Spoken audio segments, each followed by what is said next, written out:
ॐ वसुदेवसुतं देवं कंसचाणूरमर्दनं देवकी परमानन्दं कृष्णं वन्दे जगद्गुरुं कृष्णं वन्दे जगद्गुरुं।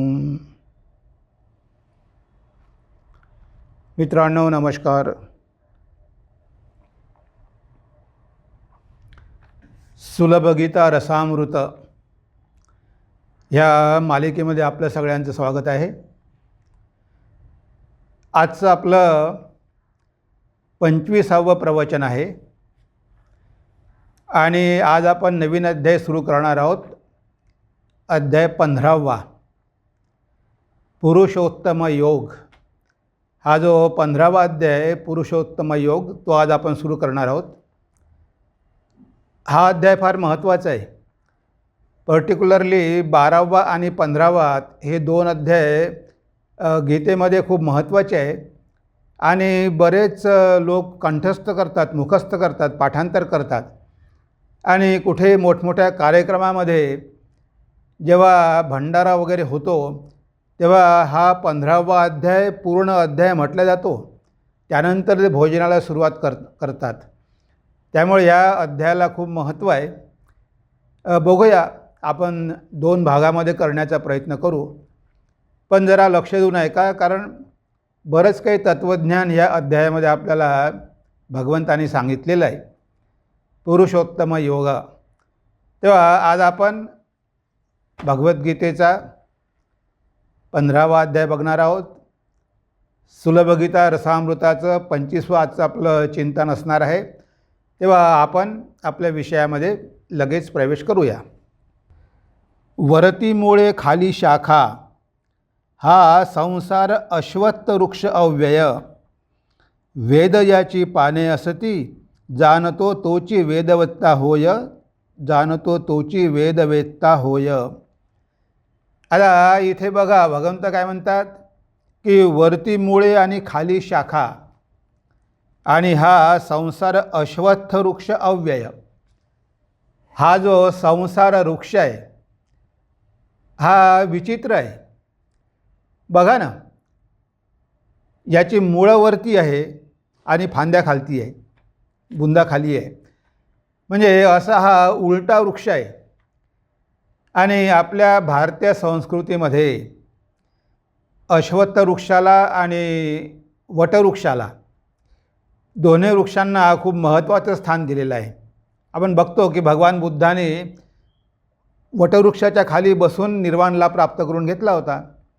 तेव्हा वडाचं झाड आणि पिंपळाचं झाड ह्या दोन्ही झाडांना आपल्या भारतीय संस्कृतीमध्ये खूप महत्त्वाचं स्थान दिलेलं आहे. आणि भगवंत इथे म्हणतात, विभूती योगामध्ये पण म्हणतात की सर्व वृक्षामध्ये मी अश्वत्थ वृक्ष आहे. तेव्हा हा संसार कसा आहे, याची मुळं आहे वर आणि याच्या फांद्या कुठे आहे, खाली. म्हणजे याचं मूळ काय आहे, याचं मूळ आहे ब्रह्मन, याचं मूळ आहे ईश्वर परमेश्वर, हे त्याचं मूळ आहे. आणि हा विस्तार जो आहे, हा संसार वृक्षाचा विस्तार, हा काय आहे, ही भगवंताची प्रकृती आहे. तेव्हा असा हा विचित्र वृक्ष आहे की वर मुळं आणि खाली शाखा. त्यानंतर भगवान म्हणतात की हा संसार अश्वत्थ वृक्ष अव्यय. आता अश्वत्थ म्हणजे काय, आपण जर विचार केला तर याचे तत्त्वज्ञानाप्रमाणे अर्थ एक होतो. अश्वत्थ म्हणजे याला खूप मिनिंग आहे. हा शब्द असा साधारण नाही आहे. इथे शिव म्हणजे उद्या, अ म्हणजे नाही, स्थ म्हणजे स्थिती. आज हा संसार जसा आहे, उद्यापर्यंत हा तसा राहील की नाही याची गॅरंटी नाही. श्व अश्वस्थ, तो हे अश्वत्थ हा वृक्ष जो आहे तो कसा आहे, शिव म्हणजे सतत परिवर्तन होणार आहे. यामध्ये कंटिन्युअस परिवर्तन होतच असते. तो दिसायला आहे तसाच दिसतो, पण ह्या जगामधली प्रत्येक गोष्ट प्रत्येक क्षणाला बदलत आहे. हे आपलं शरीरच बघा ना, प्रत्येक क्षणाला यामधल्या कितीतरी पेशी मरत आहे, कितीतरी सेल्स आपल्या शरीरामधले मरत आहे, नवीन निर्माण होत आहे. ही जर प्रक्रिया सुरू राहिली नाही तर आपण कधी म्हातारच होणार नाही. पण आपल्याला कळतं का? आपल्याला कळत नाही. आपल्याला वाटतं की मी तर तसाच आहे, मी जसा आहे तसाच आहे. आपल्याला वाटत नाही की आपण एकदा तरुण होतो आणि आता आपण म्हातारं झालेलो आहे. म्हणजे जेवढा आपल्या शरीरामध्ये बदल घडलेला आहे, पण हा बदल एकदम घडत नाही. हा बदल इतका सूक्ष्म असतो की आपल्याला कळतही नाही. आणि बघा, या जगामध्ये 200 वर्षापूर्वी असलेली माणसं आता कोणीही नाही, सगळी गेली. म्हणजे सतत परिवर्तनशील असा हा संसार वृक्ष आहे. यामध्ये सतत बदल घडत असतात. हा एक दिवसही सुद्धा स्थिर राहत नाही. आज आहे असाच उद्या राहत नाही. म्हणजेच याची काहीच गॅरंटी नाही. हा विनाशशील आहे, प्रत्येक मिनिटाला बदलणारा आहे. उद्याचा दिवस उजाडेल की नाही आपण हे पण सांगू शकत नाही. आपण झोपल्यानंतर उद्या सकाळी झोपून उठू की नाही हे पण आपण सांगू शकत नाही. आपण झोपलो आणि मोठा भूकंप झाला, घराखाली दबून मरेल. आपण बघतो 2-3 वेळा भूकंप झाले. ते खिल्लारीला भूकंप झाला लातूरमध्ये. रात्री लोक ते घरं पडून किती आतमध्येच मरून राहिली. म्हणजे त्यांना कळलं पण नाही. म्हणजे उद्याचा काहीही भरोसा नाही. आणि आज तर आपण बघतो की सगळीकडे ॲटॉमिक बॉम्ब आहे. सगळ्या देशांजवळ हे सगळे बॉम्ब आहे, विनाशकारी बॉम्ब आहे. एखाद्या देशाच्या प्रधानमंत्र्याचं जर डोकं फिरलं आणि त्याने जर हे अणुबॉम्ब जर आपले टाकायला सुरुवात केली तर हे पूर्ण जग एका दिवसामध्ये खलास होऊन जाईल. की ह्या जगाला पूर्णपणे नष्ट करायला काही घंटे पण लागत नाही. त्यामुळे उद्याचा भरोसा नाही. अश्वत्थ आहे. हा श्व म्हणजे उद्या, आणि उद्या नाही, उद्याचा भरोसा नाही. एक क्षणसुद्धा हा वृक्ष स्थिर राहत नाही. यामध्ये सतत बदल घडत असतात. म्हणून याला अश्वत्थ वृक्ष म्हटलं आहे. हा संसार अश्वत्थ वृक्ष अव्यय. आता याला अव्यय का म्हटलं आहे? अव्यय म्हणजे अविनाशी. आता हा संसार वृक्ष तर विनाश पावणारा आहे, पण याला अविनाशी का म्हटलं आहे? याला अविनाशी असं म्हटलं आहे की तो असाच दिसत राहणार आहे. आता तुम्ही गंगेच्या नदीमध्ये स्नान केलं. तुम्ही ज्या क्षणी स्नान केलं ते सगळं पाणी आता वाहून गेलं. तुम्ही जेव्हा दुसरी नदीमध्ये डुबी मारता तेव्हा ते जुनं पाणी नाही, आता नवीन पाणी आलेलं आहे. तुम्ही स्नान केलेलं पाणी तर पुढे निघून गेलं. म्हणजे याची गती कशी आहे? प्रवाहासारखी आहे.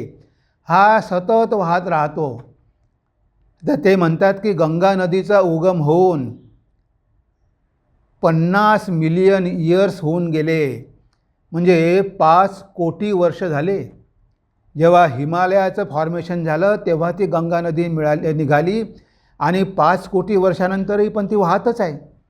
आता ती जरी सतत वाहत आहे पण त्यामधलं पाणी मात्र बदलत आहे. हा संसार असाच राहणार आहे, पण त्यामधल्या सगळ्या गोष्टी मात्र बदलत राहणार आहे. पण दिसायला वाटते की कंटिन्युअस आहे. आपल्याला वाटतं की तीच गंगा नदी आहे, पण ती गंगा नदी नाही, त्यामधलं पाणी ऑलरेडी समुद्रात गेलेलं आहे. तेव्हा वाटते अव्यय जे अविनाशी आहे, पण हा त्या दृष्टीने नाही, कारण हा प्रवाह गतीनं आहे. हा प्रवाह सतत सुरू राहतो आणि सृष्टी कधी नष्ट होत नाही. आता ती व्यक्त झालेली आहे. जेव्हा महाप्रलय होईल तेव्हा काय होईल? ती अव्यक्तामध्ये जाईल. ती काही पूर्ण नष्ट होणार नाही. ती बीज रूपामध्ये राहणारच आहे. हजारो वर्ष ते बीज रूपामध्ये राहील, ईश्वराशी एक होऊन किंवा ब्रह्माशी. पण ते त्याचं सीड नष्ट होत नाही. पुन्हा जेव्हा पुढची सृष्टी होईल तेव्हा पुन्हा ते सगळं काही बाहेर पडेल. जर सृष्टीच बंद झाली तर मनुष्याची मुक्ती होईल कशी? तो प्रलय झाल्यानंतर जाऊन तिथे कुठेतरी सूक्ष्म जीव म्हणून राहील. हजारो वर्ष तो तिथे पडलेला राहील. जेव्हा पुढली सृष्टी होईल तेव्हा त्याला हळूहळू पुन्हा चान्स मिळेल. पुन्हा इथे येऊन आपल्या कर्माचे फळं तो भोगायला सुरुवात करेल. म्हणजे बघा, त्या दृष्टीनं बघितलं तर अव्ययच आहे. म्हणजे प्रवाहगतीनं सतत सुरू आहे. हा संसार बदलत नाही, तो असाच राहतो. म्हणजे तो नष्ट होत नाही, तो असाच राहतो. पण त्यामधल्या गोष्टी मात्र बदलत राहतात. आपण दिसायला तसंच दिसतो, आपल्याला कळत नाही. पण तुम्ही तुमच्या मित्राला, एखाद्या मित्राला जर तुम्ही 50 वर्षानंतर बघितलं असेल, अरे तू एवढा बदलून गेला, एवढा म्हातारा झाला. अरे आपण कॉलेजमध्ये असताना तो किती तरुण होता, जवान होता. आता तो जवान तरुण आता 70 वर्षाचा म्हातारा झाला, पण आता तुम्ही ओळखू शकत नाही. अरे मी तुला ओळखलंच नाही. हो हो, तू किशोर आहे का? म्हणजे बघा किती परिवर्तन झालं. त्याला कळलं नाही, पण आपल्याला दिसते, कारण आपण त्याला 50 वर्षानंतर बघतो आहे. आपल्याला कळत नाही की अरे आपलं तारुण्य गेलं, आता आपण म्हातारपणामध्ये हळूहळू प्रवेश करत आहोत. कळत नाही. आपल्याला वाटतं की मी जसा होतो तसाच आहे आणि तसाच कायमचा राहणार आहे. पण हा वृक्ष तसा नाही आहे. इथे म्हटलं आहे की हा परिवर्तनशील आहे, त्या उद्याचा भरोसा नाही आहे. म्हणून हा संसार अश्वत्थ वृक्ष अव्यय, हा अव्यय आहे. म्हणजे प्रवाहरूपानं कंटिन्युअस सतत चाललेला आहे. वेद ज्याची पाने असती, जाणतो तोची वेदवेत्ता होय.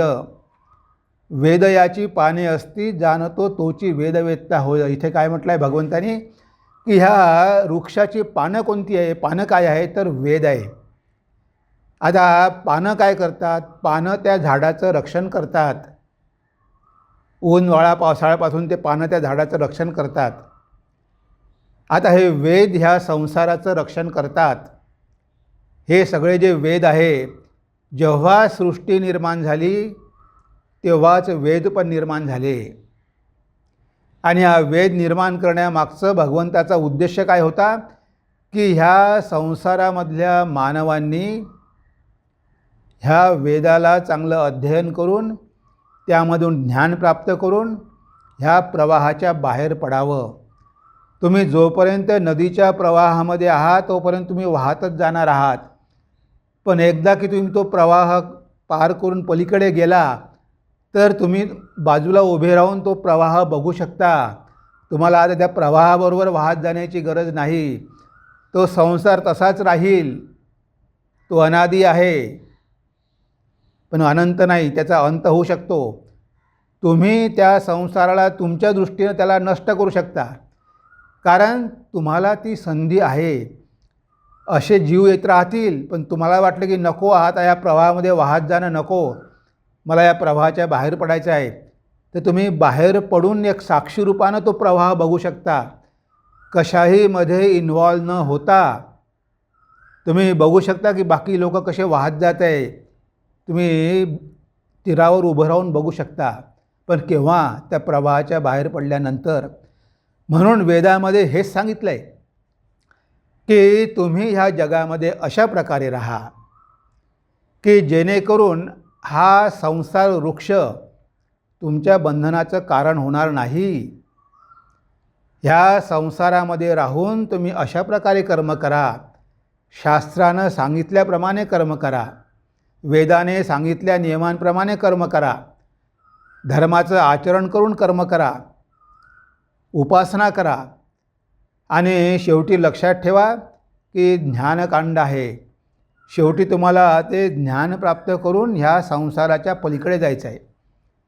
ह्यासाठी वेद निर्माण केलेले आहे की या जगाचं रक्षण व्हावं. पण लोक कुठे पर्वा करतात? ते लोक वेदांची पर्वा करत नाही, म्हणतात की आम्हाला समजत नाही.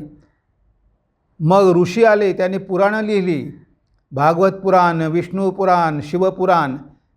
ह्या पुराणाच्या माध्यमातून सांगितलं, त्याच गोष्टी सांगितल्या, तरी लोक ऐकत नाही. संत आले, तुकाराम महाराज, ज्ञानेश्वर महाराज, त्यांनी तेच सांगितलं, तरी लोक ऐकत नाही.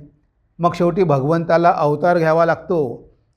भगवंताला या पृथ्वीवर पुन्हा जन्म घेऊन पुन्हा तेच वेद सांगावे लागतात.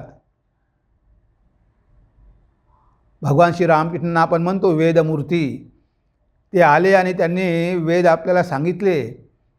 त्यांनी तीच वेदाची वाणी आपल्याला सांगितली आणि जीवनामध्ये आचरण करून दाखवली.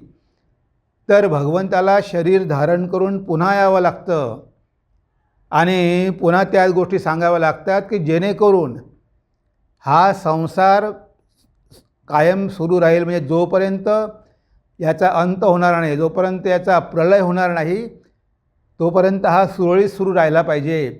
कारण इथे जर अधर्म वाढला, अनिती वाढली तर प्रलय लवकर होऊ शकतो. म्हणून तो प्रलय लवकर होऊ नये म्हणून भगवंताला मार्गदर्शन करावं लागतं. म्हणजे हे वेद जे आहे ते ह्या वृक्षाची पानं आहे. वेद जे आहे त्या संसाराचं रक्षण करण्यासाठी निर्माण केलेली आहे की मनुष्यानं ह्या वेद अध्ययन करून स्वतःचं रक्षण करून घेऊन ह्या संसाराच्या बाहेर पडावं, या प्रवाहाच्या त्यांनी बाहेर पडावं, हा वेदांचा उद्देश आहे.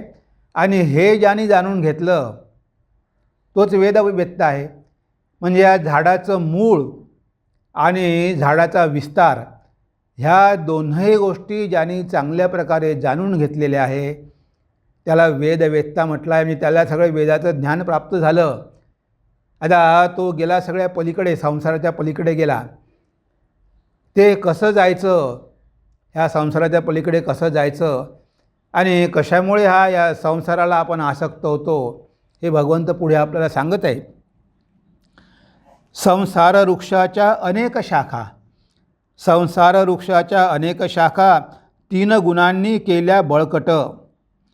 खाली वर सर्वत्र आहे पसरल्या कर्मबंधाचे कारण इहलोकात, कर्मबंधाचे कारण इहलोकात. आता संसार वृक्षाच्या अनेक शाखा. आता हा संसार वृक्ष काही खूप छोटा नाही आहे. हे पृथ्वी म्हणजे काही संसार वृक्ष नाही आहे. आपल्याला वाटते की आपण या पृथ्वीवर राहतो तर हा एवढाच संसार वृक्ष आहे, हे जे आपण जग बघतो एवढाच संसार वृक्ष आहे.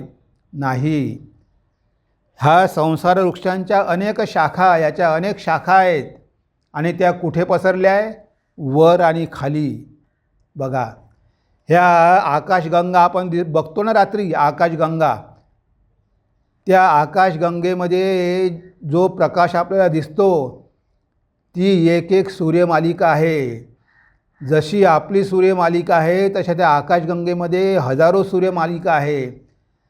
म्हणून आपण भगवंताला म्हणतो कोटी कोटी ब्रह्मांड नायक. तो या कोटी कोटी ब्रह्मांडाचा नायक आहे परमेश्वर. तेव्हा हे एवढं सृष्टी आहे, एवढी मर्यादित नाही आहे. आपण ह्या पृथ्वीवर राहतो, आपल्याला काय फक्त आपली जी सूर्यमाला आहे तेवढीच माहिती आहे. त्याच्यामध्ये काय 8 ग्रह आहे आपल्याला माहिती आहे. तर मंगळ आहे, बुध आहे, गुरु आहे, शुक्र आहे, शनी आहे, पृथ्वी आहे, नेपच्यून आहे. तर हे जे 7 ग्रह सांगितले आणि त्यानंतर युरेनस आहे. आणि हा चंद्रसुद्धा पृथ्वीचा उपग्रह आहे, चंद्रसुद्धा काही ग्रह नाही. युरेनस, ज्युपिटर आणि मंगळ, बुध, गुरु, शुक्र, शनी आणि पृथ्वी असे 8 ग्रह या सोलर सिस्टममध्ये आहे. आता ह्या 8 ग्रहाचंच तर आपल्याला ज्ञान नाही.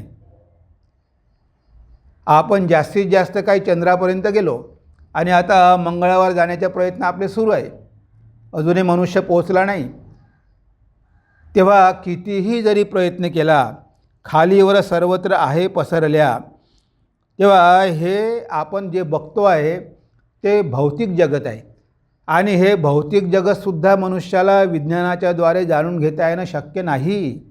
कसं काय शक्य आहे?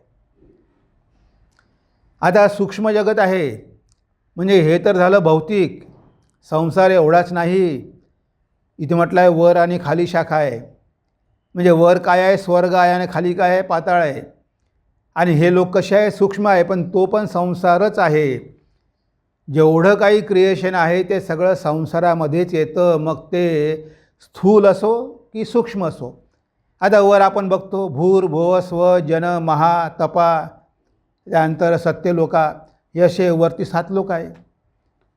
खाली पण 7 लोक आहे. खालचे लोक कोणते आहे? अतल, वितल, सुतल, तलातल, महातल, रसातल आणि पाताल. आता वर 7 लोक आहे आणि खाली 7 लोक आहे आणि याच्यामध्ये असे कितीतरी लोक आहे. कैलाश लोक आहे, वैकुंठ लोक आहे, देवी लोक आहे, काय काय नाही, गोलोक आहे.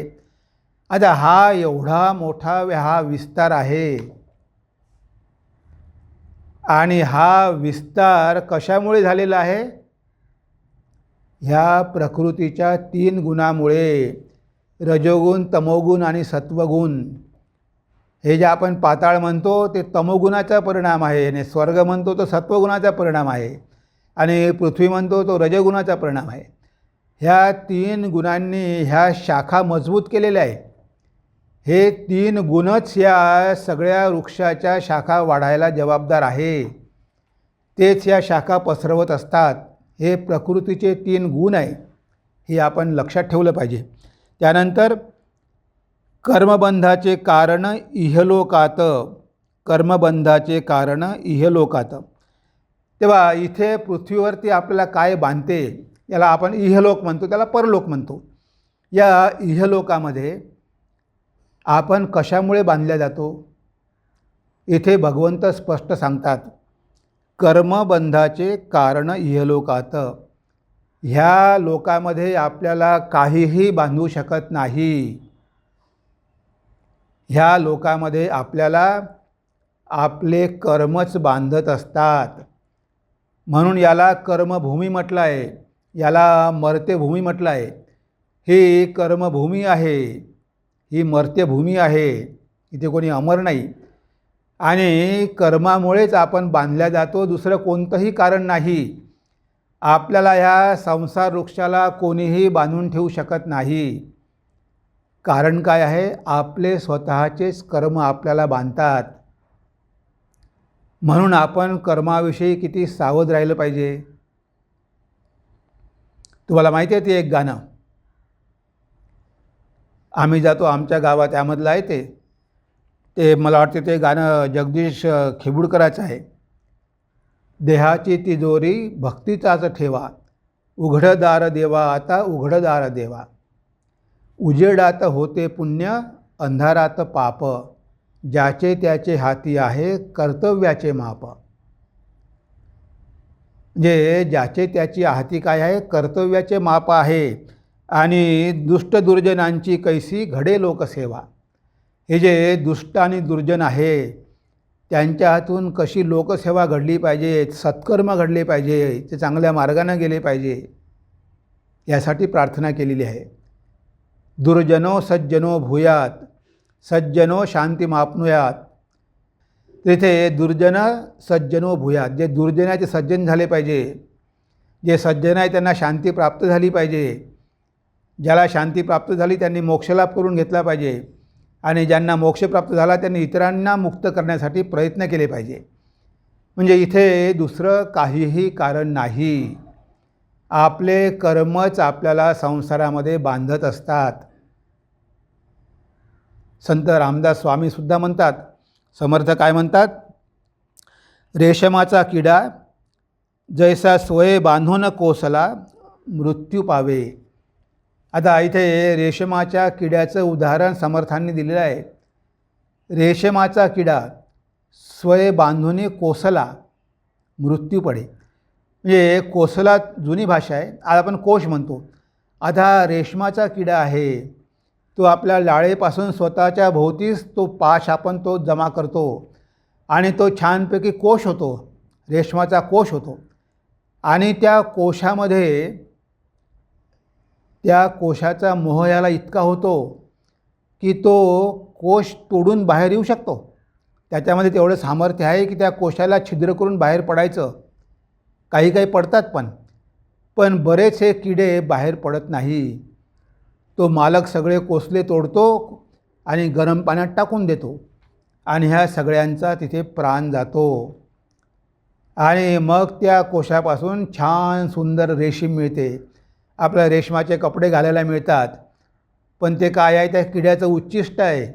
आपण मंदिरात पूजा करतो रेशमाचे कपडे घालून, पण या बघा रेशमाच्या किड्याची काय अवस्था आहे? स्वतःच्या हाताने बांधलेल्या कोशामध्येच आतमध्ये कोंडून मरतो. हा मनुष्य याला कोणीही बांधत नाही. ह्या स्वतःच्या कर्माद्वारेच आपल्या भोवती जाळं विणतो आणि त्या जाळ्यामध्येच तो अडकतो, बाहेर पडू शकत नाही आणि तिथेच मृत्यू ओढवतो. म्हणजे किती छान उदाहरण दिलं आहे समर्थांनी, की आपली दशा अशीच आहे. ह्या संसारामध्ये आपण आलेलो आहोत. कशा प्रकारे ह्या संसारामध्ये अनासक्त राहायचं, ह्या संसाराला चिकटून राहायचं नाही. एका शिष्याला गुरुने विचारलं की अरे म्हणे चल माझ्यासोबत. काय म्हणे इथं घरी बसलाय? नाही हो म्हणे, मी तुमच्याबरोबर येऊ शकत नाही, कारण घरचे लोक माझ्यावर इतके प्रेम करतात, मला ते सोडायलाच तयार नाही. ते मला काही केलं सोडणार नाही म्हणे. ठीक आहे म्हणे, चल म्हणे माझ्याबरोबर. त्या शिष्याला फिरायला घेऊन गेले. एक झाड होतं मोठं. त्या गुरु त्या झाडाजवळ गेले आणि त्या झाडाला गुरुने कवटाळून धरलं आणि ओरडायला लागले, अरे शिष्या मला सोड, अरे शिष्या मला सोड. तो शिष्य म्हणतो, गुरुदेव तुम्हाला काय वेड लागलं का? तो वृक्ष काय तुम्हाला पकडू शकतो का? तुम्ही त्याला धरून ठेवलेला आहे, सोडून द्या. अरे नाही नाही, तुम्हाला त्यानं मला धरून ठेवलेलं आहे, तू सोडत नाही. मग गुरुने तो वृक्ष सोडला आणि बघितलं संसार आपल्याला बांधत नाही. हा संसार वृक्ष आपल्याला बांधत नाही. आपण त्याला कवटाळतो आणि आपण त्याला कवटाळल्यामुळे आपण शेवटी त्यामध्ये डुबतो. ठाकूरांचं एक छान गोष्ट आहे. ते म्हणाले की एकदा नदीमध्ये एक काळ्या रंगाची कंबल जात होती, ब्लँकेट. आता काळ्या रंगाचं ब्लँकेट जात आहे. आता गुरु आणि शिष्य बघत आहे. त्या शिष्याला वाटलं की अरे ब्लँकेट खूप चांगलं आहे, आपल्याला हिवाळ्यामध्येच कामात येईल, आपल्या गुरुलाही कामात येईल. मारली नदीत उडी आणि तो गेला ब्लँकेट पकडायला. त्याने ते ब्लँकेट पकडलं, पण तो पकडल्यानंतर येतच नाही. गुरु हाका मारतो, अरे शिष्या ये ना, वापस ये, ते ब्लँकेट घेऊन ये, ब्लँकेट घेऊन ये. आता ते होतं अस्वल. आता ते अस्वल हा समजला ब्लँकेट. हा त्याला पकडायला गेला आणि त्या अस्वलानंच याला पकडलं आणि आता घेऊन चालला. बघा, हा संसार असाच आहे. आपण याला पकडण्याचा प्रयत्न करतो, हा कधीच आपल्याला बांधत नाही. आपणच आपल्याला यामध्ये बांधून घेतो.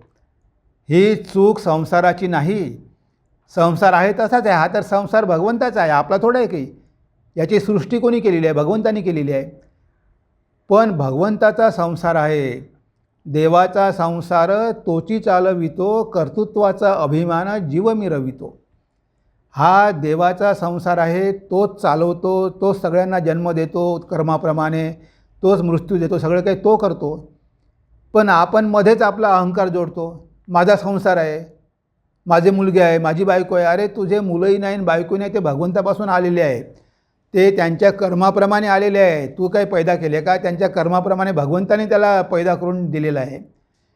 पण इथे आपण ह्या संसार वृक्षाला पकडतो, आलिंगन देतो, चिपकतो आणि शेवटी आपली सुटका होत नाही. म्हणून इथे काय आहे? कर्मानुबंधिनी मनुष्य लोके. आपल्याला आपले कर्मच बांधत असतात, दुसरं काहीही आपल्याला बांधत नाही. स्वामी विवेकानंद म्हणतात, you may convert entire land into hospitals, you may convert every house into charity asylum, but the sufferings of the people will not exist to cease unless man's character changes.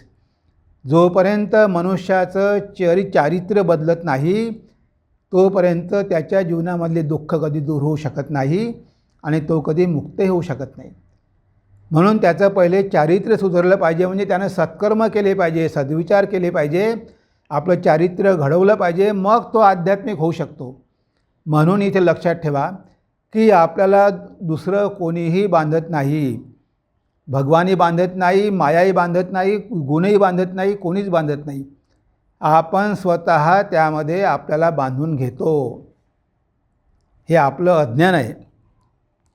म्हणून म्हटलं आहे, संसार वृक्षाच्या अनेक शाखा 3 गुणांनी केल्या बळकट, खालीवर सर्वत्र आहे पसरल्या, कर्मबंधाचे कारण इहलोकात, कर्मबंधाचे कारण इहलोकात. त्यानंतर संसार वृक्षाचे खरे स्वरूप येथे मानवाला उपलब्ध नाही होतं. संसार वृक्षाचे खरे स्वरूप येथे मानवाला उपलब्ध नाही होतं. आदी अंत आणि मध्यस्थितीही नाही कधीच कुणाला कळतं, नाही कधीच कुणाला कळतं. तर या संसार वृक्षाचं खरं स्वरूप ह्या मनुष्याला इथे उपलब्ध होऊ शकत नाही. आपले वैज्ञानिक किती प्रयत्न करत आहे, ह्या संसार वृक्षाला जाणून घेण्यासाठी ते खूप प्रयत्न करत आहे. त्यांना वाटते की आम्ही या सगळ्या जगाला जाणून घेऊ, आम्ही सगळे नक्षत्र ग्रह सगळे जाणून घेऊ. काही मनुष्याला शक्य आहे? मनुष्याचे इंद्रिय किती मर्यादित आहे. आपण आपल्या इंद्रियाच्या माध्यमातून काय या जगातल्याच गोष्टी बघू शकत नाही तर बाकी सगळं बघू शकू? असे कोटी कोटी ब्रह्मांड आपण बघू शकू? तेव्हा हे सगळं बघणं मनुष्याला शक्यच नाही. हजारो वर्ष होऊन गेले, लाखो वर्ष होऊन गेले, तो प्रयत्न करत आहे की आम्ही सगळं जाणून घेऊ. पण तो जाणू शकला का? जाणू शकला नाही. आणि जाणून घेऊ शकत पण नाही. एवढं सोपं नाही आहे. म्हणून इथे उपनिषदामध्ये प्रश्न विचारलेला आहे, कस्मिन्नो भगवो विज्ञाते सर्वं विज्ञातं भवति इति. कस्मिन्नो भगवो विज्ञाते. गुरुदेव सांगा की काय ते एक आहे की जे जाणल्यामुळे हे सगळं जाणल्या जाईल.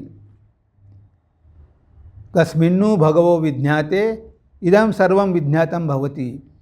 उपनिषदामध्ये हा प्रश्न आहे की मला एकच सांगा की ज्याला जाणल्यामुळे सगळं काही जाणणं होईल. ठाकूर म्हणायचे तुम्ही 0 0 0 किती झिरो लिहा त्याला काही किंमत नाही. त्याच्यासमोर 1 लावा, 1 झिरो दिला की 10, 100, 1000, 10,000, 1 लाख, 1 कोटी. किंमत वाढत जाते. त्या ईश्वराला काढून टाका, ह्या जगाला काही अर्थ नाही, जड आहे. तेव्हा ह्या जगाला मनुष्यानं जाणून घेण्याचा खूप प्रयत्न केला आहे, अजूनही करत आहे. शक्य नाही. याला एकच उपाय आहे की अध्यात्म. तुम्ही त्याच्या मुळाला जाणून घेतलं, त्याचं कारण काय ते जाणून घेतलं, तुम्ही ब्रह्माला जाणून घेतलं तर सगळंच काही जाणून घेतलं. कारण सगळं काळाच्या मध्ये आहे आणि ते ब्रह्म कालातीत आहे. त्याला जाणून घेतल्यामुळे तुम्हाला सगळं जाणण्यासारखं होईल.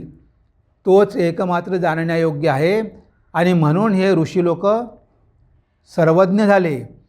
त्यांना सगळं काही माहिती होतं, दिसत होतं, ते जाणू शकले.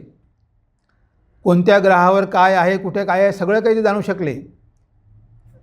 वैज्ञानिकाला ते शक्य झालं नाही. माताजींना कोणीतरी विचारलं होतं की माताजी म्हणे अजून मानवसृष्टी कुठे आहे? माताजी म्हणाल्या कोणत्याही ग्रहावरती मानवसृष्टी नाही, फक्त पृथ्वीवरच आहे. आता बघा, त्या सांगू शकल्या, गॅरंटीने सांगू शकल्या की कुठेही मानवसृष्टी नाही आपल्या या सूर्यमालिकेमध्ये, फक्त पृथ्वीवरच आहे. म्हणजे माताजींना ते जाणणे शक्य झालं, पण या वैज्ञानिकांना कधीही जाणणं शक्य होणार नाही. बघा, भगवान श्री रामकृष्ण ते म्हणाले की मी एक दिवस ध्यान करायला बसलो आणि माझं मन खूप वर गेलं, खूप वर गेलं. नामरूपाचं राज्य सोडून त्याच्याही पलीकडे गेलं. इथे बघितलं, देव देवता सगळं बघितलं, सगळे लोक बघितले, ब्रह्मलोक सत्यलोक सगळे लोक बघितले, स्वर्गलोक बघितला. मन माझं त्याच्याही पुढे गेलं आणि मग तिथे अखंडाच्या राज्यात गेलं. तिथे 7 ऋषी ध्यान करत बसले होते. एका ऋषीच्या गळ्यात जाऊन ठाकूरांनी आलिंगन दिलं, मी जात आहे, तुला पण यावं लागेल.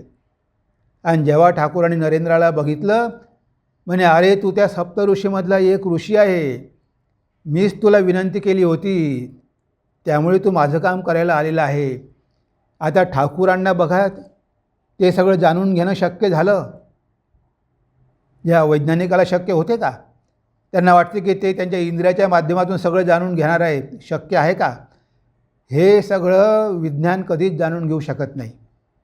कारण ह्या गोष्टी तुमच्या मनाच्या पलीकडे आहे. तुमचं जाणून घेण्याचं साधन काय आहे? तुमचं मनच आहे ना. पण या मनाच्या कक्षेमध्ये येतच नाही. अवांग मनस गोचरम. तुमच्या मनाला पण तुम्हाला पार करावं लागते, ट्रान्सेंडंट करावं लागते, ओलांडून जावं लागते. त्याशिवाय तुम्हाला त्या इंद्रिय आणि मनाच्या पलीकडे असलेली सत्ता दिसणार कशी? तुम्ही तुमच्या इंद्रिय आणि मनाच्याद्वारे सगळं जाणण्याचा प्रयत्न करता, पण कधीही शक्य नाही. म्हणून म्हटलं आहे, संसार वृक्षाचे खरे स्वरूप येथे मानवाला उपलब्ध नाही होतं. आदी अंत आणि मध्यस्थितीही नाही कधीच कुणाला कळतं, नाही कधीच कुणाला कळतं. असंग शस्त्राने संसार वृक्ष तोडुनी, असंग शस्त्राने संसार वृक्ष तोडुनी केवळ आदिपुरुषाला शरण जावे. ज्यापासून आहे संसार वृक्ष पसरला त्या परमपुरुषाला जाणून घ्यावे, त्या परमपुरुषाला जाणून घ्यावे. आता इथे भगवंताने थोडी जरा स्ट्रॉंग भाषा वापरलेली आहे. ते म्हणतात की तुम्हाला ह्या संसार वृक्षाला जर सोडायचं असेल, तुम्हाला ह्या संसार सागरामधून बाहेर पडायचं असेल, तर तुम्हाला अस्त्र पाहिजे, तुमच्याकडे शस्त्र पाहिजे. असंग शस्त्रेन दृढेन छित्वा, ह्या संसार वृक्षाला तुम्हाला एकदम कापून टाकावं लागेल, तोडूनच टाकावं लागेल. म्हणजे तुमची जे तलवार आहे किंवा कुऱ्हाड आहे किंवा कोयता आहे तो किती शार्प पाहिजे. इथे दयामाया दाखवून चालणारा नाही. अरे हे झाड आहे, याला कसं तोडायचं, ही चालत नाही. असंग शस्त्रेनं दृढेन छित्वा, दृढ निश्चय करा की ह्या संसार वृक्षाला मी तोडून टाकणार, मुळासकट तोडून टाकणार. इथे असंग शस्त्र वापरलं आहे. म्हणजे शब्द बघा, असंग शस्त्र वापरलेलं आहे, कारण त्या शस्त्राशिवाय आपल्याला गत्यंतर नाही. कारण आपल्या मनामध्ये इतक्या प्रकारच्या आसक्ती आहे, ह्या संसारावर इतक्या प्रकारे आपण आसक्त आहोत की तिथे दुसरी भाषा वापरून चालतच नाही. तिथे असंग शस्त्रच पाहिजे. बघा, धनासक्ती, विद्यासक्ती, कुलासक्ती, नामासक्ती, विषयासक्ती, देहासक्ती आणि अशा कितीतरी प्रकारच्या आसक्त्या आपल्या आहे. स्वर्गात जाण्याची आसक्ती, तर मला धन पाहिजे, नाम पाहिजे, यश पाहिजे, सगळं काही पाहिजे. स्वर्गात जायची इच्छा पाहिजे. आणि जनासक्ती, हे लोक हे माझे, ते माझे, हे माझं कुटुंब, जनासक्ती. स्थानासक्ती, ज्या जागी आपण राहतो त्याचीच आसक्ती होते. एका घरामध्ये इथे राहिलो, आता हे घर सोडायची इच्छा होत नाही. अरे या घरामध्ये 50 वर्ष राहिलो, कसं सोडायचं. म्हणजे इतक्या प्रकारच्या आसक्तीनं हा जीव इथे बांधलेला आहे. एकदा भगवान श्री रामकृष्ण कलकत्त्याला जात होते. त्यांची गाडी हावडा ब्रिजवरून गेली. त्या गंगा नदीच्या पाण्यावर पूल आहे हावडा ब्रिज. तेव्हा त्यांची गाडी जात, त्यांनी बघितलं की त्या पुलाला अशा कितीतरी साखळ्या आहे की ज्याला बांधून ठेवलेलं आहे. कितीतरी आहे, हजारो साखळ्यांनी तो पूल बांधून ठेवलेला आहे. ते दृश्य ठाकूरांनी बघितलं आणि मग म्हणाले, अरे बघा म्हणे, हा जो पूल आहे ना, याला किती प्रकारे साखळ्यांनी बांधून ठेवलेला आहे. म्हणजे याच्यातल्या 2-4 साखळ्या जरी तुटल्या तरी पूल पडू शकत नाही. त्याप्रमाणे हा जीव इथे एवढ्या पाशानं बांधला गेलेला, अष्टपाशानं बांधला गेलेला आहे की 1-2 पाश तुटले तरी त्याची मुक्ती होत नाही. म्हणजे बघा, हा पुलाला जर आपल्याला पाडायचं असेल तर त्या पुलावर आपल्याला बॉम्बच टाकावं लागेल. ते काय आहे, अस्त्रच आहे. अटम बॉम्ब टाकूनच त्याला आपल्याला पाडावं लागेल. तुम्ही एक साखळी तोडत बसला तर ते कधी शक्य नाही. तुम्हाला सगळ्या साखळ्या तुम्ही तोडू शकत नाही. तेव्हा इथे आपल्याला काय पाहिजे, शस्त्रच पाहिजे. आणि म्हणून म्हटलं आहे असंग शस्त्रेनं, असंगरूपी शस्त्रानं ह्या वृक्षाला तुम्ही तोडून टाका. असंग म्हणजे अनासक्ती. म्हणजे तुम्ही ह्या वृक्षाचा त्याग करा. तोडून टाका म्हणजे काय, ह्या वृक्षामध्ये बसून आनंद घेऊ नका. आता छान आहे ना, सावली मिळते, फळंही मिळते, सगळं काही मिळते. आणि आता घरटं आहे आपल्या झाड मस्त छानपैकी. या घरट्यामध्ये अंडे घातली आहे, आता ते लहान लहान पिले आहे, आता रमला याच्यामध्येच. अशा प्रकारे जर तुम्ही या वृक्षावरच रमला त्या पक्ष्यांसारखे, तर तुम्ही जाणार कसे? ते एक गाणं यांचं आहे ना, आपल्याला माहिती आहे, आकाशी झेप घेरे पाखरा, सोडी सोन्याचा पिंजरा. अरे पाखरा, आकाशात झेप घे, या पिंजरा आहे, पण सोन्याचा जरी आहे तरी तो पिंजराच आहे. या पिंजऱ्यामध्ये अडकून पडू नको, या संसारामध्ये अडकून पडू नको. तेव्हा इथे असंग शस्त्रेनं दृढेनं छित्वा, असंग शस्त्राने संसार वृक्ष तोडूनी केवळ आदिपुरुषाला शरण जावे. ज्यापासून आहे संसार वृक्ष पसरला, त्या परमपुरुषाला जाणून घ्यावे, त्या परमपुरुषाला जाणून घ्यावे. तर इथे आपल्याला हे सांगितलेलं आहे की हा संसाररूपी वृक्ष आपल्याला बांधून ठेवत आहे. ह्या साखळ्या आहे, आपल्याला जखडून इथे बांधलेलं आहे. आता आपल्याला याच्या सगळ्या पलीकडे जायचं आहे, तेव्हा हे कर्मच आपल्याला इथे बांधून ठेवतात. मग याच्या पलीकडे आपल्याला जायचं असेल तर आपल्याला काय करायला पाहिजे? हा संसार वृक्ष तोडून टाकायला पाहिजे.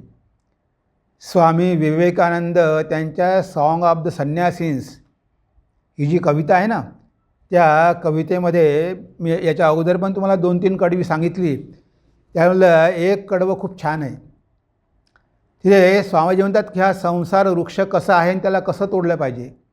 Strike off thy fetters, bonds that bind the down, of shining gold or darker baser ore, love hate good bad and all the dual throng. No slave is slave, caressed or whipped, not free. For fetters, though of gold, are not less strong to bind. Then off with them, संन्यासीन बोल से ओम तत्सत ओम. तिथे स्वामी म्हणतात, strike off thy fetters, ही सगळी तुमची बंधनं तोडून टाका. Strike off thy fetters, bonds that bind the down, ज्या तुम्हाला इथे बांधून ठेवतात त्या सगळ्या साखळ्या तोडून टाका. मग त्या सोन्याच्या असो की लोखंडाच्या असो. Of shining gold or darker baser ore, म्हणजे तुमचे चांगले कर्म पण तुम्हाला बांधतात आणि वाईट कर्म पण बांधतात. म्हणून स्वामीजी म्हणतात, strike off the fetters bond that bind the down, of shining gold or darker baser ore, love hate good bad and all the dual throng. No slave is slave, caressed or whipped. गुलाम तो गुलामच आहे. त्याला कोणी आंजरलं गोंजरलं काय आणि कोणी चाबकाचे फटकारे मारले काय, शेवटी तो गुलामच आहे. तुम्हाला इथे सुख मिळाले काय आणि दुःख मिळाले काय, पण शेवटी गुलामच आहे. तुम्हाला त्या मालकाचे फटके खावेच लागणार आहे. ही प्रकृती तुम्हाला फटके देणारच आहे. तेव्हा कोणी तुम्हाला गोंजारतात, तुमचे लाड करतात. काही काही नौकर खूप मालकाचे प्रेमाचे आवडीचे असतात, पण इथे शेवटी ती गुलामीच आहे. इथे म्हणतात ही प्रकृतीची गुलामी आहे. We are the slave of the nature. आपल्याला हे प्रकृतीचे सगळे बंधनं खटाखट तोडून टाकायचे आहे. स्वामीजी म्हणतात की सिंहाप्रमाणे हा पिंजरा तोडून, मायेचा पिंजरा तोडून बाहेर पडा. किती दिवस तुम्ही या पिंजऱ्यामध्ये असे जखडत पडलेले राहणार. तेव्हा इथे स्वामीजी म्हणतात की strike off the fetters bond that bind the down, of shining gold or darker baser ore, love, hate, good, bad, and all the dual throngs. No slave is slave, caressed or whipped, not free. For fetters, though of gold, not less strong to bind. Then off with them, संन्यासीन बोल से ओम तत्सत ओम. तेव्हा ह्या सगळ्या साखळ्या कटाकट तोडून टाका. ह्या कशाच्या साखळ्या आहे? तुमच्या आसक्तीच्या साखळ्या आहे. ह्या तुम्ही तुमच्या कर्मामुळे निर्माण केलेल्या आहे. तेव्हा इथे अनासक्त होऊन राहा. समर्थ रामदास शिवमंगलम सावधान म्हटल्याबरोबर सावध झाले, पळाले. कितीतरी उदाहरणं आहेत. ठाकूर म्हणायचे की माझे सगळे शिष्य कसे आहे? होमापक्षी आहे. त्याही पृथ्वीला स्पर्श करतच नाही, ते कधी जगामध्ये आसक्त होतच नाही. शुकदेवाचा जन्म झाल्याबरोबर घरामधून बाहेर पडले, 12 वर्ष आईच्या गर्भात राहिले आणि जन्मल्याबरोबर त्याला वाटते की अरे आता मी मायेच्या जगामध्ये आलो आहे, इथे बांधल्या जाईल म्हणून पळाले हिमालयाकडे. आणि व्यास त्यांच्या मागे धावत आहे, अरे बाळा कुठे जातो कुठे जातो. बघा, म्हणजे असे कितीतरी उदाहरणं आहे. भगवान बुद्धाचं उदाहरण आहे सगळी बंधनं कचाकच तोडून टाकली आणि निर्वाण प्राप्त करून घेतलं. ठाकूरांच्या योगानंदजी, ब्रह्मानंदजी, शिवानंदजी सगळे विवाहित होते. सगळी बंधनं तोडून टाकली आणि ठाकूरांचे शिष्य झाले. म्हणजे इथे असंग शस्त्रेनं, जर आपल्याला ह्या संसार वृक्षाला तोडायचं असेल तर दुसरं कोणतंही साधन नाही, असंग शस्त्र. ते असंग शस्त्रच पाहिजे. मग संसारात राहून पण तुम्ही अनासक्त राहू शकता. असं नाही की तुम्हाला सगळं काही सोडून जावं लागेल. तुम्ही संसारात राहा, ठाकूर म्हणायचे, पण ह्या संसाराला आसक्त होऊ नका. तुमची बोट पाण्यामध्ये असू द्या, पण तुमच्या नावेमध्ये पाणी शिरू देऊ नका. संसार तुमच्या मनामध्ये शिरू देऊ नका. कशालाही आसक्त होऊ नका. तुम्हाला काही सगळं सोडून द्यायची गरज नाही. तुमच्यामध्ये तेवढं सामर्थ्य नसेल. तीव्र वैराग्य येईल तेव्हा हे सगळं काय वाटेल? विषासारखं वाटेल. ठाकूर म्हणायचे की विहिरीतल्या सापासारखे वाटतील ते. पण ते वैराग्य येईपर्यंत तुम्ही राहा जगात. पण शेवटी ते वैराग्य प्राप्त झाल्याशिवाय हा वृक्ष तोडता येत नाही. न कर्मणा न प्रजया धनेन त्यागे नैके अमृतत्व मानशू. कर्माद्वारे प्रजाद्वारे प्राप्त होत नाही, एका त्यागाद्वारेच प्राप्त होत असते अमृतत्व. आणि भगवान श्री रामकृष्णांनी आपलं जीवन जगून दाखवलं. ते म्हणाले की माया काय आहे? कामिनी कांचन हीच माया आहे. तर त्यांनी जगून दाखवलं की ते धातूला स्पर्श करू शकत नव्हते. त्यागीश्वर आपण त्यांना म्हणतो. त्यागीश्वर हे नरवर देहपदे अनुराग. तर तू त्यागीश्वर आहे. तर भगवंतानं आपल्यासमोर उदाहरण ठेवलं की ते कसे त्यागीश्वर होते. आता इथे कुणीही असो, संसारी असो की गृहस्थ असो, पण त्याला हा त्याग करावाच लागेल. त्याला कमीत कमी मनानं तरी त्याग करावा लागेल. कारण शेवटी बंधन मनामध्येच आहे. तुमचं घर आहे मुंबईला, तुम्ही राहता इथे भाड्याच्या घरात. या भाड्याच्या घराशी तुम्ही आसक्त नाही, तुम्ही त्या मुंबईच्या घरामध्ये आसक्त आहात. कोणी जर म्हटलं की तुमच्या घराला खिळे ठोकले, तुम्हाला छातीवर खिळे ठोकल्यासारखं वाटते. तुम्ही टॅक्सीमध्ये प्रवास केला तुम्हाला काही वाटत नाही, पण स्वतःच्या गाडीत प्रवास केला तर कोणी थोडा गाडीला धक्का मारला तरी तुम्ही भांडण करता, कारण माझी गाडी आहे, ती टॅक्सी म्हणजे काय दुसऱ्याची आहे. म्हणजे जगामध्ये अशा प्रकारे राहा की तुम्ही ट्रस्टी आहात. इथे तुमच्या मालकीचं काही नाही. तुम्ही भाड्याच्या घरामध्ये राहता, तुम्ही भाड्याच्या गाडीमध्ये राहता. अशा भावनेनं ह्या जगामध्ये राहा. कुठेही आसक्त होऊ नका. असंग शस्त्रेनं दृढेनं चित्वा. आणि मग काय म्हणतात की केवळ आदिपुरुषाला शरण जावे. ह्या संसार वृक्षाच्या पलीकडे तो आदिपुरुष आहे. ज्याच्यापासून आहे संसार वृक्ष पसरला त्या परमपुरुषाला जाणून घ्यावे. ज्या ब्रह्मापासून हा संसार आलेला आहे ते मूळ जाणून घेण्यासाठी प्रयत्न करा. ह्या संसारामध्ये अडकून पडू नका. मुळापर्यंत जा, तिथपर्यंत जा. आपण इथे येतो आणि आपण इथेच अडकून पडतो. म्हणून ते म्हटलं आहे की असंग शस्त्रेनं दृढेनं चित्वा. अनासक्तिरूप शस्त्र वापरा आणि या वृक्षाला मुळासकट तोडून टाका आणि मुक्त होऊन जा. याच्या पलीकडे असलेल्या पुरुषाला जाणून घ्या. त्यानंतर म्हणतात, मानमोह आसक्तीला जिंकून जे आत्मस्वरूपी स्थिर राहती, कामना सुखदुःख नष्ट करती, ते अविनाशी पदास प्राप्त होती. ते अविनाशी पदास प्राप्त होती. तर इथे भगवंत म्हणतात की मान मोह आणि आसक्ती जिंकायला पाहिजे. मान मोह आसक्तीला जिंकून जे आत्मस्वरूपी स्थिर राहती. आता आपण बघितलं याच्यापूर्वी पण, मान म्हणजे अभिमान, मान म्हणजे अहंकार. आता हे एक बंधन आहे की मी काहीतरी मोठा आहे. आता हा अहंकार आपल्यामध्ये कोणत्या मार्गाने शिरेल काही सांगता येत नाही. हा कसा पण येऊ शकतो. अरे मी एकदम क्षुद्र आहे, तो पण अहंकारच आहे. आणि मी खूप श्रीमंत आहे, तो पण अहंकारच आहे.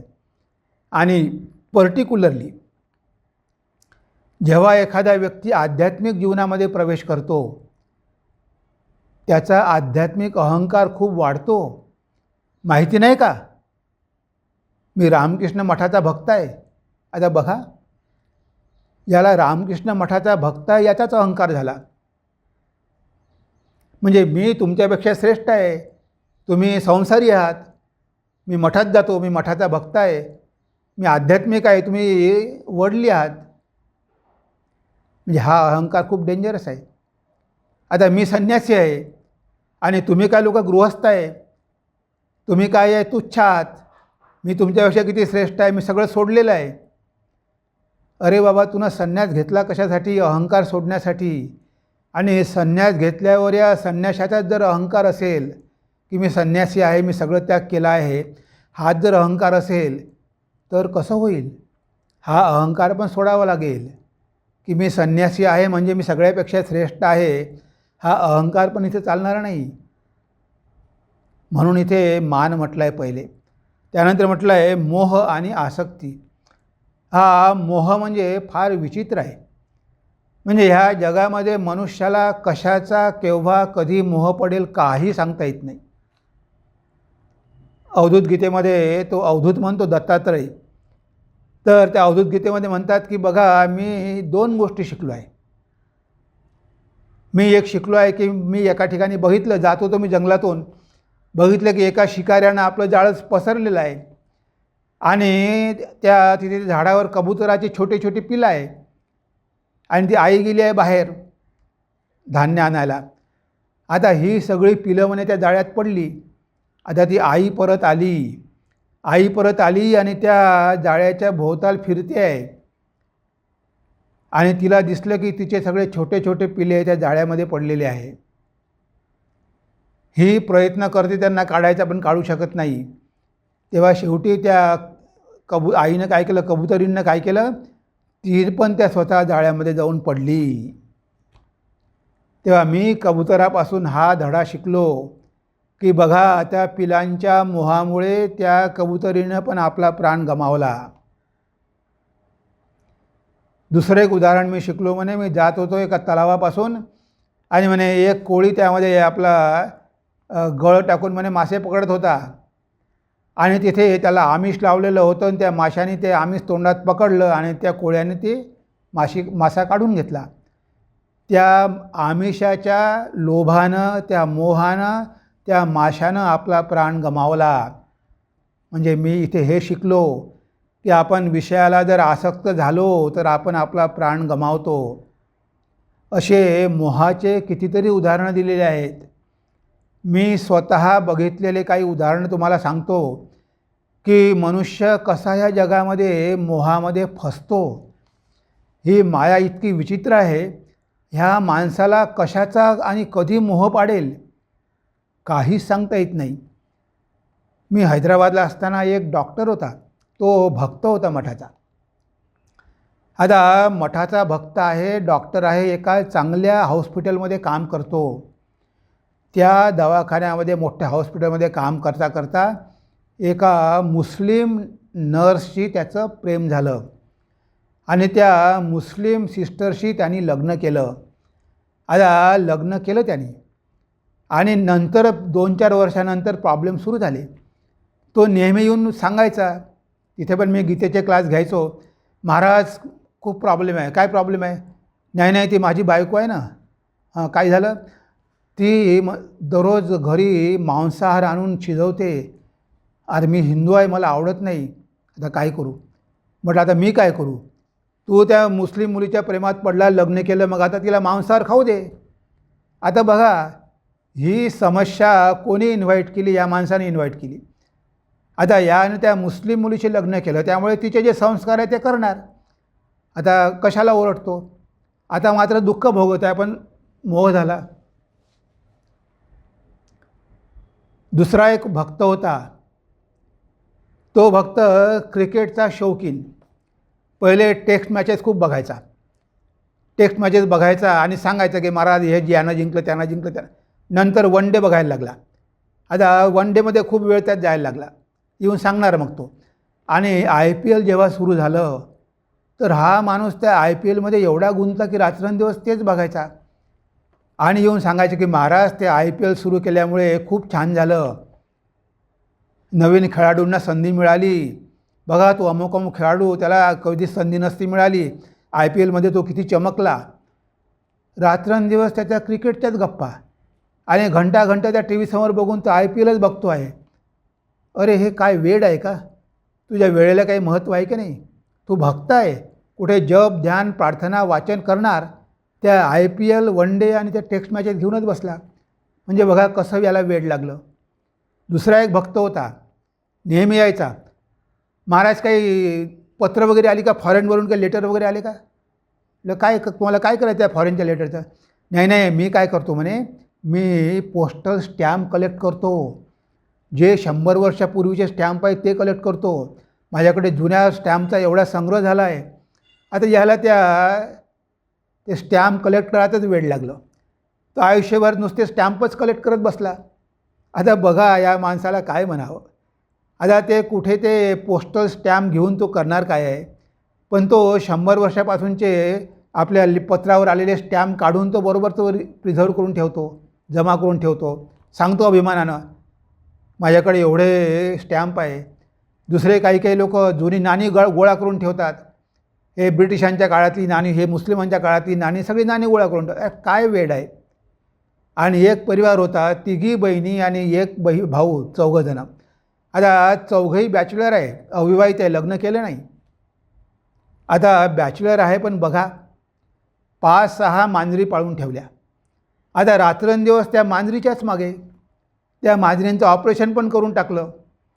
आणि त्यांना काळजी, मठात आलो तर त्या मांजरांना कोण बघेल, त्या मांजराला बाहेर सोडलं तर कुत्रं खाऊन घेईल.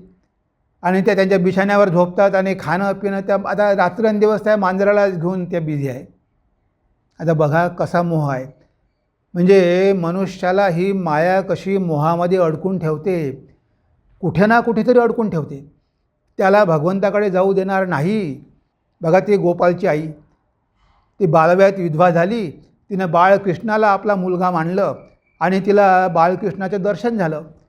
ती ठाकूरांची भक्त झाली.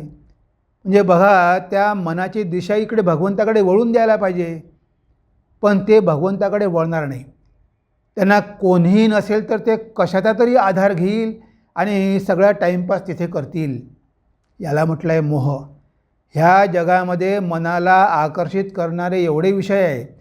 क्रिकेट आहे, सिनेमा आहे, सिरियल आहे, राजकारण आहे, काय काय आहे. तेव्हा हे मनुष्याचं मन कधी कुणीकडे जाईल काही सांगता येत नाही. म्हणून इथे किती आपण सावध पाहिजे.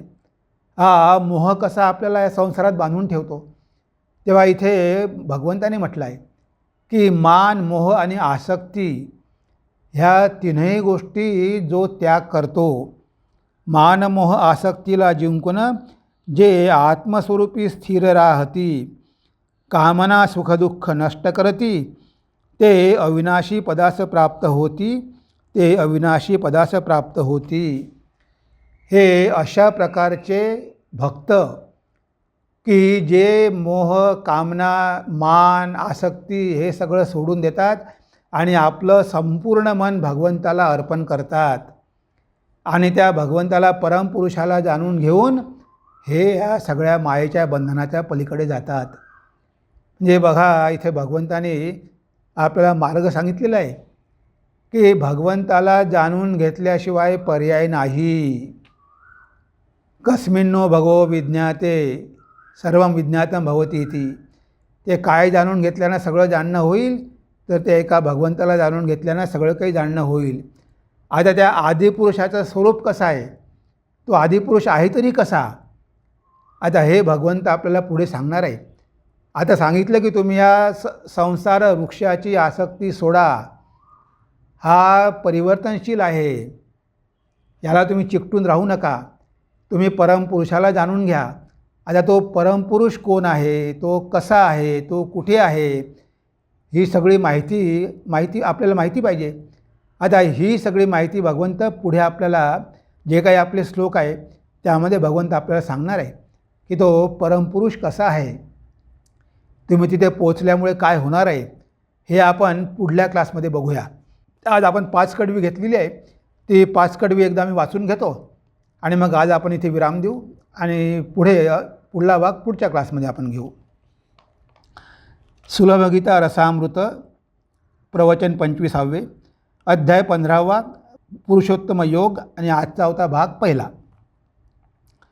वरती मुळे खाली शाखा. वरती मुळे खाली शाखा हा संसार अश्वत्थ वृक्ष अव्यय. वेद ज्याची पाने असती, जाणतो तोची वेदवेत्ता होय. जाणतो तोची वेदवेत्ता होय. संसार वृक्षाच्या अनेक शाखा 3 गुणांनी केल्या बळकट. खाली वर सर्वत्र आहे पसरल्या, कर्मबंधाचे कारण इहलोकात. कर्मबंधाचे कारण इहलोकात. संसार वृक्षाचे खरे स्वरूप येथे मानवाला उपलब्ध नाही होत. संसार वृक्षाचे खरे स्वरूप येथे मानवाला उपलब्ध नाही होत. आदि अंत्य आणि मध्यस्थितीही नाही कधीच कुणाला कळत. नाही कधीच कुणाला कळत. असंग शस्त्राने संसार वृक्ष तोडूनी केवळ आदिपुरुषाला शरण जावे. ज्यापासून आहे संसार वृक्ष पसरला, त्या परमपुरुषाला जाणून घ्यावे. त्या परमपुरुषाला जाणून घ्यावे. मानमोह आसक्तीला जिंकून, मानमोह आसक्तीला जिंकून जे आत्मस्वरूपी स्थिर राहती, कामना सुखदुःख नष्ट करती, ते अविनाशी पदास प्राप्त होती. ते अविनाशी पदास प्राप्त होती. तेव्हा आपण आज पहिली 5 कडवी बघितलेली आहे, आणि ही पण महत्त्वाची होती की या संसार वृक्षाचं स्वरूप सांगितलेलं आहे, की हा संसार वृक्ष कसा आहे आणि आपण इथे या जगामध्ये कशा प्रकारे राहिलो पाहिजे हे सांगितलं. आता त्या संसार वृक्षाचं मूळ कसं आहे ते भगवंत सांगणार आहे. ते आपण पुढल्या क्लासमध्ये बघूया. आज आपण आपल्या चिंतनाला इथेच विराम देऊ. नमस्कार, धन्यवाद.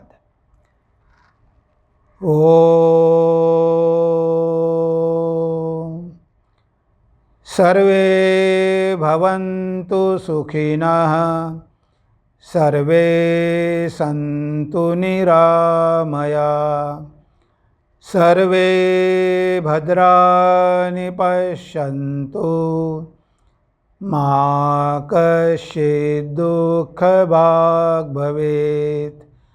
मा कश्चित् दुःखभाग् भवेत्. ओम शांति शांति शांति. हरि ओम तत्सत्. श्रीरामकृष्णार्पणमस्तु.